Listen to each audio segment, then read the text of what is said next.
Hello everyone and welcome back to all of you to my channel, to your own channel. आज हम लोग जो हमने कल पढ़ा था उससे आगे अगले टॉपिक की तरफ बढ़ते हैं।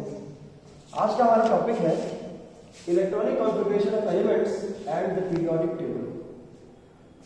तो एलिमेंट्स जो हमारी मॉडर्न पीरियोडिक टेबल में है उनके इलेक्ट्रॉनिक कॉन्फ़िगरेशन को समझने से पहले हमें इलेक्ट्रॉनिक कॉन्फ़िगरेशन का एक बार स्ट्रक्चर समझने की कोशिश करनी चाहिए। ठीक है, कॉन्फ़िगरेशन आपने पढ़ा हुआ है इसके पहले वाले चैप्टर में। ऑफ रूल्स के आधार पर जो हम लोग इलेक्ट्रॉनिक कॉन्फ़िगरेशन करते हैं वही कॉन्फ़िगरेशन इन सभी एलिमेंट्स जो कि इसमें आते हैं उन सभी का कॉन्फ़िगरेशन उसी तरीके से होता है। लेकिन उसको कॉन्फ़िगरेशन को पढ़ने के पहले मॉडर्न पीरियोडिक टेबल का जो स्ट्रक्चर है, का जो स्केलेटन है, या यूं कह लीजिए उसका जो एक रूप है वो कैसा है, उसके कौन कौन से हिस्से हैं, हम उसको इस पर्टिकुलर टॉपिक में, इस पर्टिकुलर डायग्राम की मदद से सीखने समझने की कोशिश करते हैं। जो हेनरी मोज़ले और उनकी टीम ने जो पीरियोडिक टेबल डिजाइन की थी वो उन्होंने कुछ इस तरह से डिजाइन की थी। आप इसमें देख सकते होंगे कि there are groups and periods. I hope you can see. Groups किसे बोलते हैं? What are groups? The vertical columns are called groups, right? कितने ग्रुप्स है भाई? 1 2 3 4 5 6 7 8 9 10 11 12 13 14 15 16 17 and 18. So you can see there are 18 vertical columns. These 18 vertical columns are called groups. Okay? There are how many periods? जो आपको बताया था Henry मोज़ले की modern periodic table में there are 7 periods, right? 7 periods कहाँ से भैया? The horizontal rows are called periods, right? So this is the first period, second period, third period, fourth period, fifth period. गलत हो गया कुछ। Actually, there is another period above this. Let me correct. ये जो particular आप एक box देख रहे हैं, ये क्या बॉक्स है? ये लेटेस्ट डिस्कवरीज के हिसाब से एक अलग से बॉक्स बनाया गया है। किसके लिए बनाया गया है? This different position is given to a very special element called hydrogen. क्यों ऐसा किया गया? एक ही इलेक्ट्रॉन होता है, सिंगल इलेक्ट्रॉन सिस्टम होता है, फिर भी क्यों ऐसा किया गया? ऐसा इसलिए किया गया क्योंकि हाइड्रोजन जो कि एक सिंगल इलेक्ट्रॉन सिस्टम है, it has certain similarities with the group 1 elements and also with the group 17 elements। और इसी वजह से अगर उसको ग्रुप 1 में रखेंगे तो जो उसकी प्रॉपर्टीज ग्रुप 17 से मैच करती हैं उसको कैसे जस्टिफाई किया जाएगा? और अगर उसको ग्रुप 17 में रखोगे तो जो उसकी प्रॉपर्टीज ग्रुप 1 के एलिमेंट से मैच करती हैं हम उसको जस्टिफाई नहीं कर पाएंगे। इसलिए एक तटस्थ पोजीशन दी गई, एक अलग सी पोजीशन दी गई हाइड्रोजन को, ये वाली। ठीक है? और इस हाइड्रोजन और यहां पर जो 18th ग्रुप आप देख रहे हो, इसी के ऊपर एक और बॉक्स दिया गया है जिसमें कि हीलियम का बॉक्स है। ये जो पर्टिकुलर ऊपर वाला पीरियड है, this is the period number 1। Hydrogen and helium are a part of that period. उसके बाद जो आप स्ट्रक्चर देख रहे हो ये सेकेंड पीरियड ऑनवर्ड्स होता है। ठीक है? This is the second period, this is the third period, this is the fourth period, fifth period, sixth period and seventh period. अब आप पूछोगे ये क्या है? ये दो रोज बच क्यों गई? ये असल में लैंथेनॉइड्स है। लैंथेनॉइड सीरीज है ये ऊपर वाली, और नीचे वाली कौन सी है? Actinoid series. ठीक है? ये सभी कहां से आते हैं? ये 6th और 7th पीरियड के पार्ट्स हैं। जैसे यहां से यहां पे आपका एक एलिमेंट आता है लैंथेनम। आप पीरियोडिक टेबल देखोगे तो you will find out that there is an element called lanthanum at this position and there is an element called actinium at this position. और इन्हीं के बाद में इस वाले पर्टिकुलर लैंथेनम, इस एलिमेंट के बाद में जो आप कॉन्फ़िगरेशन करते हो एफ सीरीज वाला, 4f1 से लेके 4f14 तक, वो यहां से शुरू होता है लैंथेनम के बाद। ठीक है? और जो एक्टिनियम है ये क्या है? इसके बाद भी 14 एलिमेंट्स आते हैं जिनका कॉन्फ़िगरेशन कहां से शुरू होता है 5F1 से लेके 5F14 तक। तो इनको चूंकि इस पर्टिकुलर पीरियड में डी ब्लॉक में, जो डी ब्लॉक में बनाते हैं इस बारे में, इसमें खाली 10 एलिमेंट आ सकते थे और इसमें खाली डी ब्लॉक एलिमेंट्स की ही जगह थी। इसलिए लैंथेनम और एक्टिनियम के बाद जो आने वाले जो एलिमेंट्स हैं, लैंथेनम और एक्टिनियम को लेते हुए उनके लिए एक अलग सीरीज बनाई गई मॉडर्न पीरियोडिक टेबल में, जिसको लैंथेनॉइड एंड एक्टिनॉइड सीरीज कहा गया। इनको इनर ट्रांजिशन एलिमेंट्स भी कहा जाता है। इसके बारे में हम आगे फिर से डिस्कस करेंगे अभी। तो आप होपफुली समझ गए होंगे कि ये जो पर्टिकुलर सीरीज है ये अलग नहीं है, ये इन्हीं दोनों सीरीज का पार्ट है। Okay, this particular lanthanoid series is a part of 6th period of the periodic table and the actinoid series is a part of 7th period of the periodic table. All right? अब देखो ये जो मैंने block या थोड़ी dark lines बनाई है, ये क्या है? ये जो पर्टिकुलर डार्क लाइन आप देख रहे हो ये वाली, इसको एस ब्लॉक कहा जाता है। ओके, और ये जो इन दोनों ग्रुप्स में जो एलिमेंट्स हैं इनको एस ब्लॉक एलिमेंट्स कहा जाता है। ठीक है, क्यों कहा जाता है इनको एस ब्लॉक एलिमेंट्स? क्योंकि जब इन एलिमेंट्स, चाहे ये एलिमेंट हो चाहे ये कोई भी एलिमेंट हो, इन दोनों ग्रुप में आने वाले कोई भी एलिमेंट का हम अगर इलेक्ट्रॉनिक कॉन्फ़िगरेशन करते हैं तो उसका जो लास्ट इलेक्ट्रॉन होता है that goes to the S orbital, और इसीलिए इस पर्टिकुलर इन दोनों पर्टिकुलर ग्रुप्स में आने वाले एलिमेंट्स को क्या कहा जाता है? एस ब्लॉक एलिमेंट्स कहा जाता है। ठीक है, उसी तरीके से आप ये जो देख रहे हो ये वाला, ये कितने ग्रुप्स हैं? You can see there are 6 groups, group number 13 to group number 18। इन 6 ग्रुप के एलिमेंट्स को क्या कहा जाता है? इनको पी ब्लॉक एलिमेंट्स कहा जाता है। इनको पी ब्लॉक एलिमेंट्स क्यों कहा जाता है?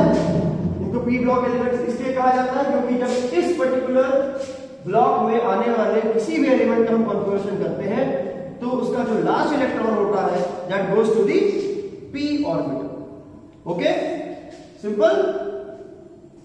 तो ये हो गया आपका एस ब्लॉक, ये 2 ग्रुप, और ये जो 6 ग्रुप्स हैं इन 6 ग्रुप्स को क्या कहते हैं? पी ब्लॉक एलिमेंट्स कहते हैं।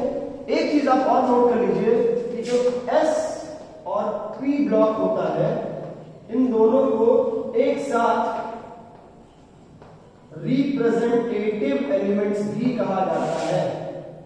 तो अगर कोई आपसे सवाल करे कि what are representative elements in the periodic table, then you have to answer that the elements of S and P block are called representative elements of the periodic table. Alright, S को S क्यों कहते हैं? क्योंकि last electron while doing the configuration the last electron goes to the s orbital, and the p block elements are also because when their configuration is done then the last electron goes to the p orbital. All right, now let us come to this particular block, d block. ये क्या है भाई? ये जो हमारा group number 3 से लेके 12 है इसको क्या कहते हैं? इस पर्टिकुलर ब्लॉक को डी ब्लॉक कहते हैं और इसमें आने वाले सभी एलिमेंट्स को डी ब्लॉक एलिमेंट्स कहा जाता है। ठीक है, इनको हैवी मेटल्स भी कहा जाता है और इनको ट्रांजिशन सीरीज भी कहा जाता है। आई होप आपको दिख रहा है, नहीं दिख रहा है तो मैं रिपीट कर देता हूं। ये मैंने हैवी मेटल्स लिखा हुआ है, ग्रुप नंबर 3 से लेके 12 तक आने वाले सभी एलिमेंट्स को हैवी मेटल्स कहा जाता है। इस पर्टिकुलर डी ब्लॉक को ट्रांजिशन सीरीज कहा जाता है। ठीक है, क्यों कहा जाता है transition series? Because it acts as a bridge between S and P block.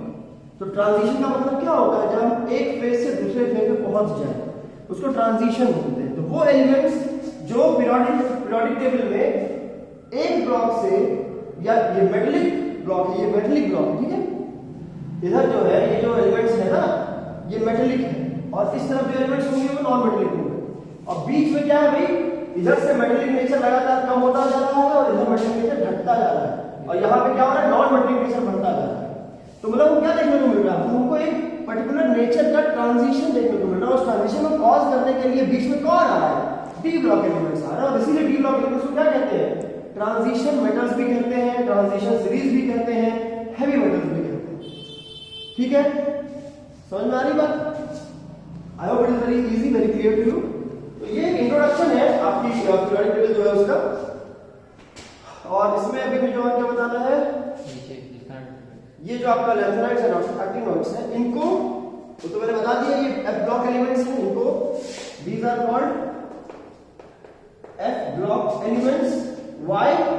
Because when their electronic configuration is done, then the last electron enters the f orbital. Similarly, the d block elements are called d block elements because when the electronic configuration of these elements are done, then the last electron enters the d orbital. ठीक है, तो किसी particular element को किसी particular block का कहने के लिए बेसिक रिक्वायरमेंट क्या है कि जब उसका हम कॉन्फ़िगरेशन करते हैं तो उसका लास्ट इलेक्ट्रॉन किस ऑर्बिटल में जाता है, इसी से निर्धारित हो जाता है कि वो किस ब्लॉक का एलिमेंट है। इसका एक एक्सेप्शन भी है। क्या एक्सेप्शन है इसका?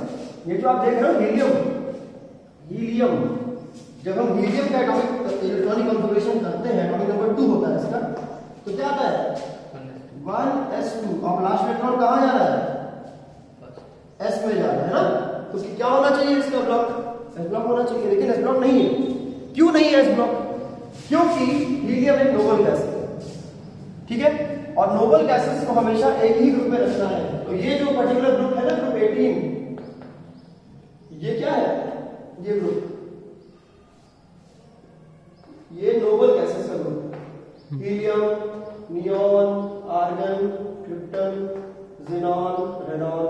ठीक है, दीज आर नोबल गैसेस। तो अगर हम हीलियम को यहां रख देंगे तो इस नोबल गैस होते हुए भी उसको कहां आना पड़ जाएगा? मेटल्स के साथ आना पड़ेगा, विच इज नॉट पॉसिबल, क्योंकि मेटल्स तो मेटल्स है और नोबल गैस क्या है? नॉन मेटल है।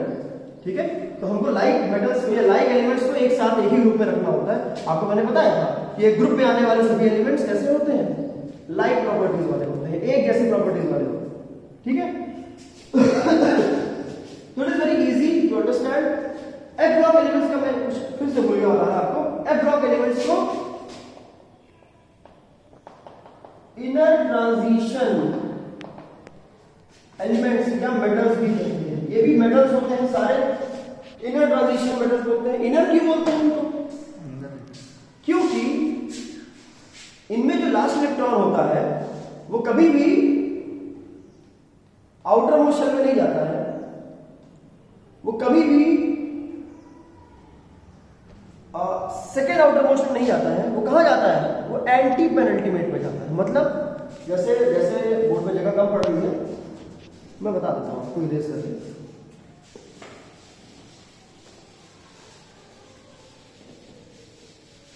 बड़ा बोर्ड रखना पड़ेगा मुझे। सपोज ये कोई एटम का न्यूक्लियस है, ये इसकी आउटर मोस्ट शेल है। ठीक है, तो इसको क्या बोलते हैं? इसको आउटर मोस्ट शेल बोलते हैं। ठीक है, इसके अंदर वाली जो शेल होती है इसको क्या बोलते हैं? इसको पेनल्टीमेट शेल बोलते हैं। ठीक है, और इसके भी अंदर वाली जो शेल होती है, ये कौन सी शेल होती है? इसको एंटी पेनल्टीमेट शेल बोलते हैं।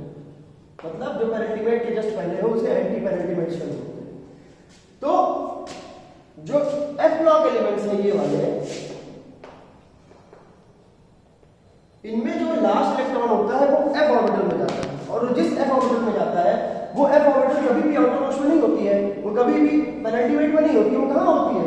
वो एंटी पेनल्टीमेट में होती है, मतलब वो इनर ट्रांजिशन में होती है। अब इनर क्यों बोलते हैं? इसलिए बोलते हैं क्योंकि जो पेनल्टीमेट शेल है इसमें कौन से आते हैं? इसमें तो बहुत सारे आ सकते हैं, लेकिन ये जो डी ब्लॉक एलिमेंट्स है जिनको हेवी मेटल्स बोलते हैं, इनका जो लास्ट इलेक्ट्रॉन होता है वो हमेशा पेनल्टीमेट में जाता है। इस वजह से भी इनको ट्रांजिशन बोलते हैं। ठीक है, ट्रांजिशन तो वैसे मैंने रीजन बताया ही था। ये भी एक रीजन है कि आउटर मोस्ट से जस्ट पहले की जो शेल होती है, ठीक है, उसमें लास्ट इलेक्ट्रॉन जाता है किसका? डी ब्लॉक एलिमेंट्स का। लेकिन एफ ब्लॉक का जो एलिमेंट्स होते हैं उनका लास्ट इलेक्ट्रॉन कहां जाता है? ट्रांजिशन सीरीज से जो लास्ट इलेक्ट्रॉन जाता है उससे भी अंदर वाले शेल में जाता है, और इसीलिए इसका क्या नाम रखा गया? इसका नाम रखा गया inner transition metals. I hope it is clear. ठीक है, ये हो गया हमारा पीरियोडिक टेबल का स्ट्रक्चर। आप देख सकते हो ये जो एफ ब्लॉक एलिमेंट्स है इसमें देयर आर 14 वर्टिकल ग्रुप्स। क्यों? क्योंकि there are 14 electrons possible in f subshell, f orbital, right. S में कितने होते हैं? 2 होते हैं, इसलिए देखो एस ब्लॉक में देयर आर 2 ग्रुप्स। पी में कितने इलेक्ट्रॉन पॉसिबल होते हैं? पी सबशन में 6, there are 6 groups, you can see the periodic table, right. D में कितने इलेक्ट्रॉन्स हो सकते हैं? 10, देखो there are 10 groups in the periodic table in the D block. और एफ में कितने हो सकते हैं? 14, सो देखो there are 14 vertical columns in the F block elements. So it is very much related, very much understandable कि ऐसा क्यों है, ऐसा क्यों बनाया गया पीरियोडिक टेबल का स्ट्रक्चर। ठीक है, आई होप इट इज क्लियर। कोई डाउट हो, कोई सवाल हो तो आप कमेंट बॉक्स में डालिए, I am very happy to respond. चलिए इसके आगे हम अभी क्या करेंगे, इसके आगे हम समझेंगे कि इनका कॉन्फ़िगरेशन क्या होता है। ठीक है, तो हर एलिमेंट का कॉन्फ़िगरेशन अलग होता है, किसी भी 2 एलिमेंट का इलेक्ट्रॉनिक कॉन्फ़िगरेशन सेम नहीं हो सकता। क्यों नहीं हो सकता? क्योंकि किसी भी 2 एलिमेंट में नंबर ऑफ इलेक्ट्रॉन्स सेम नहीं हो सकते। अगर कोई 2 एलिमेंट है तो डेफिनेटली उन दोनों के नंबर ऑफ इलेक्ट्रॉन्स अलग होंगे, तो डेफिनेटली उनका इलेक्ट्रॉनिक कॉन्फ़िगरेशन भी अलग होगा। लेकिन अगर वो एक ही ब्लॉक में आते हैं तो उनका इलेक्ट्रॉनिक कॉन्फ़िगरेशन एक जैसा तो हो सकता है ना। तो जो एस ब्लॉक एलिमेंट्स होते हैं इनका इलेक्ट्रॉनिक कॉन्फ़िगरेशन क्या होता है? ns 1 से लेकर 2 तक। आउटर मोस्ट कॉन्फ़िगरेशन क्या होगा उनमें? प्रिंसिपल क्वांटम नंबर n होगा, आउटर मोस्ट शेल क्या होगी, सब शेल क्या होगी, s होगी, और उसमें कितने इलेक्ट्रॉन आ सकते हैं? 1 या 2। 1 आएगा तो क्या होगा? अल्कलाइन मेटल होगा, और 2 आएगा तो क्या होगा? अल्कलाइन अर्थ मेटल होगा। ठीक है, p ब्लॉक एलिमेंट्स है, इनका इलेक्ट्रॉनिक कॉन्फ़िगरेशन क्या होता है? जो p ब्लॉक एलिमेंट्स होते हैं इनका इलेक्ट्रॉनिक कॉन्फ़िगरेशन क्या होता है? होता है ns2 np1 से लेके 6 तक। क्लियर?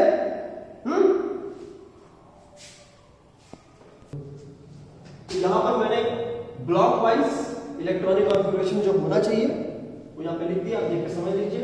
जो एस ब्लॉक एलिमेंट्स होते हैं उनमें electronic configuration, general electronic configuration क्या होता है? ns1 या 2। ठीक है, पी ब्लॉक होते हैं उनमें क्या होता है? ns2 np1 to 6। np1 भी हो सकता है, np2 भी हो सकता है, और np3 4 5 या 6 भी हो सकता है। ठीक है, सिमिलरली डी ब्लॉक एलिमेंट्स होते हैं उनका जनरल इलेक्ट्रॉनिक कॉन्फ़िगरेशन क्या है? ns0 to 2। हो सकता है ns में इलेक्ट्रॉन ना भी हो सकता है 1 इलेक्ट्रॉन हो सकता है 2 इलेक्ट्रॉन हो। और ऐसा होने के बाद में क्या होगा? n-1d, मतलब अगर n की वैल्यू 4 है तो n-1 क्या हो जाएगा? 3। ठीक है, n-1d 1 to 10। This is the general electronic configuration of D block elements. And for F block elements the general electronic configuration is ns2, okay, n-1 d 0 और 1। डी में एक भी इलेक्ट्रॉन हो सकता है और एक इलेक्ट्रॉन नहीं भी हो सकता, 0 भी हो सकते हैं। और एफ में कितने होंगे? एन एफ का principal quantum number will be n-2। मतलब अगर n आपका 6 था फॉर एग्जांपल, या 7 था, तो ये क्या हो जाएगा? 5 हो जाएगा। n-2 7 - 2 is 5।